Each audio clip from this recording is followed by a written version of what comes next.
Today we're taking a look at the PowaKaddy Compact CT6 and seeing how it compares to last year's Compact C2i model. These are in the compact range for a reason. They're designed for golfers who put a premium on storage and convenience. Now, I really liked last year's C2i, and the reason behind that is that I travel around a lot and it's really easy to fit in your car if you've got loads of other stuff with you. So when PowaKaddy told me they'd made it 20% smaller for this year, I didn't really believe them. Now, it's not necessarily obvious straight away, but I think this is where the genius part really is, because what you can actually do is take the wheels off, and they're inverted, so when you put them back on, then you can really see the beauty of how small the structure actually is. Now, this is seriously clever.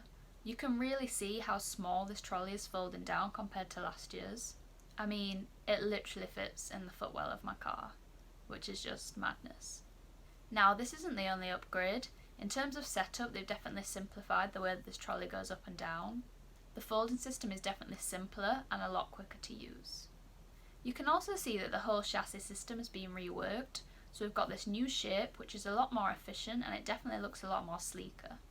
Almost looking back at the C2i, now it looks a bit bulky and kind of old-fashioned, which is kind of mad because at the time I thought it was really a really nice shape in.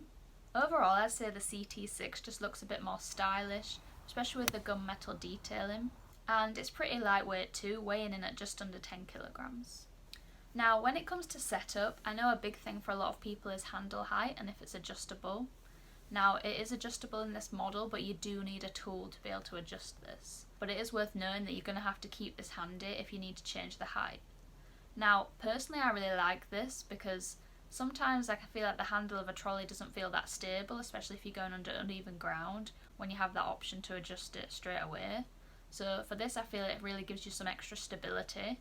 But I do understand that I'm the only person that uses my trolley, and if you were, say, sharing it within a household, this may become a bit fiddly. But personally, I'd say for terms of stability, it's really worth it, but just make sure that you're keeping that tool on hand so you can adjust the height when you need to. Now, all these changes are great, but it's actually some of the small details that I like the most. The power button was on the bottom of the battery last year, and at the time I didn't really realise how fiddly this was, especially if you've forgotten to turn it on and you'd already set the trolley up and you had to go back in and take it off and turn it back on again. This new button is excellent. It's a lot bigger, and visually I just think it's more of a reminder that you need to turn the battery on, whether that's in the trolley or just before you go and put it on charge. Also, with it being on the top, it's just a lot more convenient, so if you have forgotten to turn it on, you don't have to take the battery in and out of the trolley and kind of start that process over again. We're kind of seeing this as a running theme within the trolley, but the battery is also a lot smaller than last year, but it still has the same power capacity. So the CT6 I've been testing out has also got the integrated GPS, and I would say compared to the C2i, you're probably not getting that much difference in terms of data points. So you've still got the front, middle and back of the greens, and also the distance to hazards.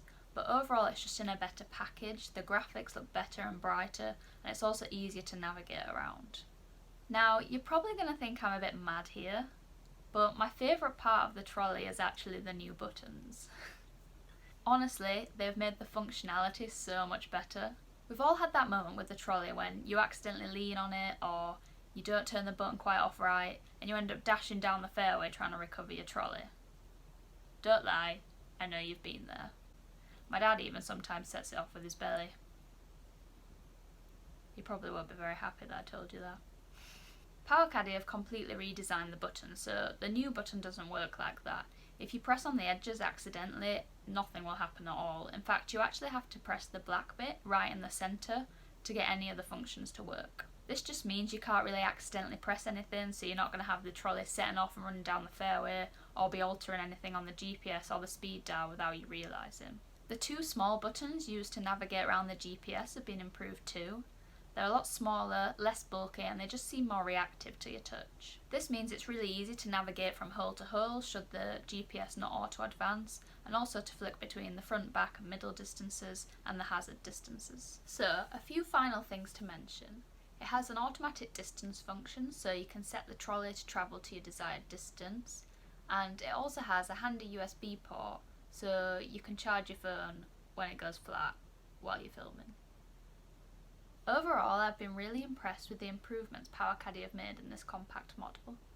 The attention to detail is incredible, and I think it's really come off in creating a really high quality product. So if you're in the market for a new golf trolley and you're looking for something that's small and easy to transport, this is definitely something to look at. It's also worth noting there's a few different models in this range, so if you like the features but feel like you don't need a GPS, there's a model without. Or if you play on a really hilly course, there's also a model with electronic braking system included. So there's lots of different options to kind of suit your needs and your budget. Right, that's all from me this week, guys. If you have any questions, feel free to put them in the comments below. Don't forget to like this video, and if you're new to the channel, make sure you hit that subscribe button. And if you want more golf content, head over to the National Club Golfers social media channels, and I'll see you again soon.